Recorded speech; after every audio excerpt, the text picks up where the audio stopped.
Now, today I'm starting a brand new series, as we've been saying, Join in Wilderness.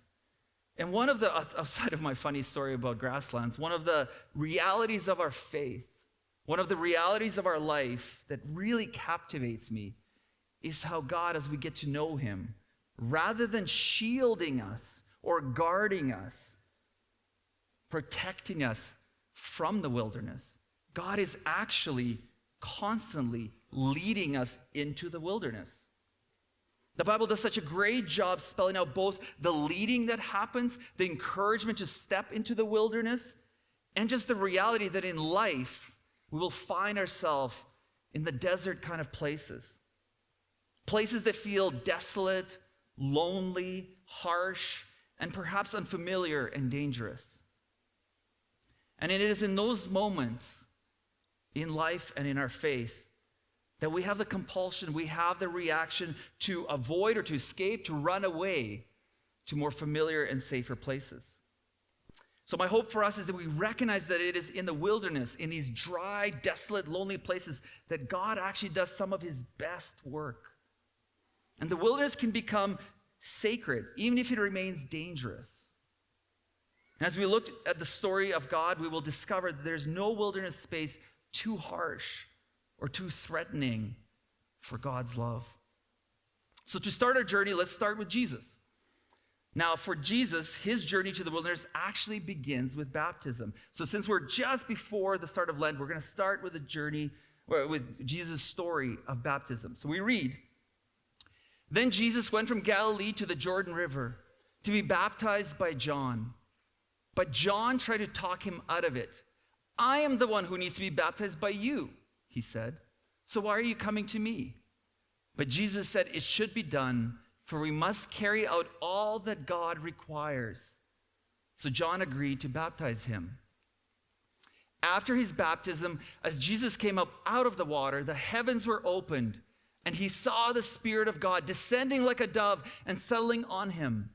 And a voice from heaven said, 'This is my dearly loved Son, who brings me great joy.'"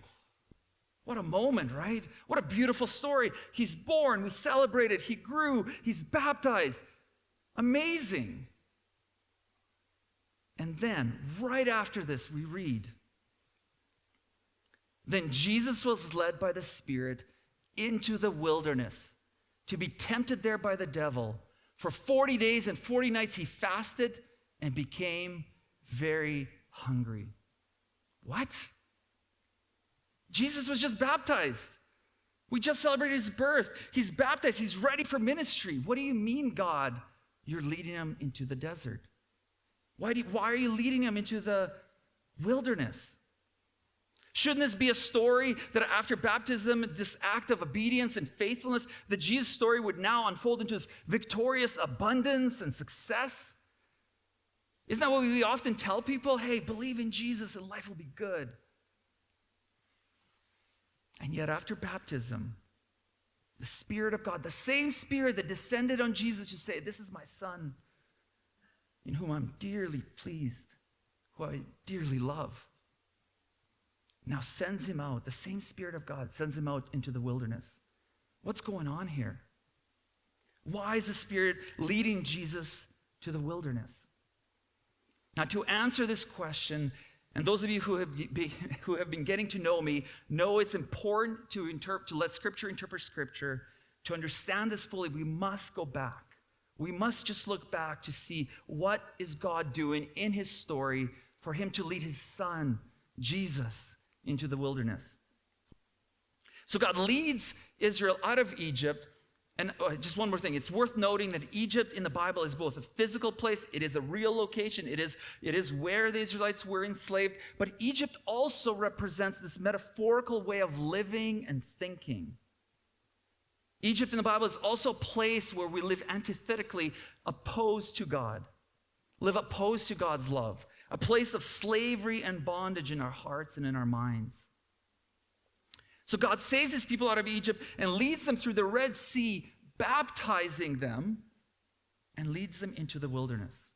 God had taken them out of Egypt, and now, in the wilderness, he wants to take Egypt out of them. The wilderness makes very clear that we all carry Egypt in our hearts. Because what happens in the wilderness, when things are not going as we think they should, we begin to lean into the systems, in the ways of living, even when they were in slavery, as ways that are better. Because they are the things that we know and understand. And this is the biblical story. God offers his grace. God offers his freedom. God offers to heal us. And we, like Israel, when we accept it, God calls us into the wilderness. Friends, don't be surprised that the more you seek God, the more you look for him, the more you think about him, the more you read about him, the more you understand his story, the more he will lead you into the wilderness. When we take our faith seriously, we do not avoid the wilderness. We do not ignore it or bypass it. We boldly step in. And then in the wilderness, we discover that it's actually the place of our renewal. It is where we allow God to take those things of Egypt, bondage, slavery, out of us. Now, in Jesus' call to the wilderness, he faithfully endured temptation. He endured danger. He was fasting to model for us how the renewal takes shape. Jesus' time in the wilderness set an example for us as he learned obedience through what he suffered. Jesus' trust was tempted and tested.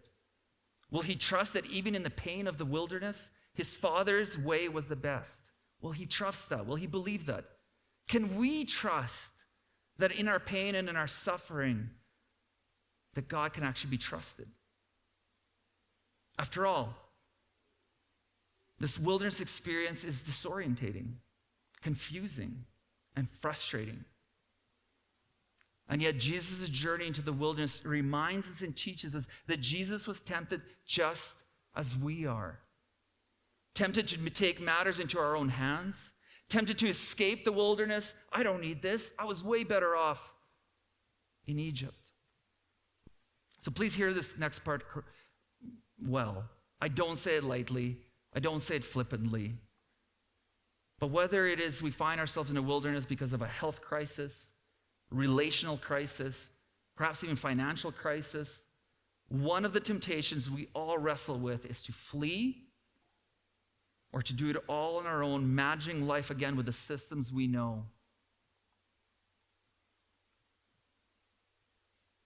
We try to avoid God's trust because we can't make sense why there's pain. So much of our journey, friends, is making sense of our suffering. We lean into our own understanding because why wouldn't we? The wilderness feels lonely, desolate, harsh, discouraging. And yet Jesus reminds us the deep work of God in the wilderness is leading us through expectations to deepening our trust in God. This redo that Jesus does for us shows us what it could look like. Not to avoid suffering, but to step into it and be renewed. To trust that in those moments, in those harshest, darkest moments, those desolate moments when everything seems to be collapsing, that right in those moments, we are actually not alone. That God is near and present, renewing, restoring, healing, taking Egypts and systems out of us, allowing us to grow in our awareness of God's presence with us and around us.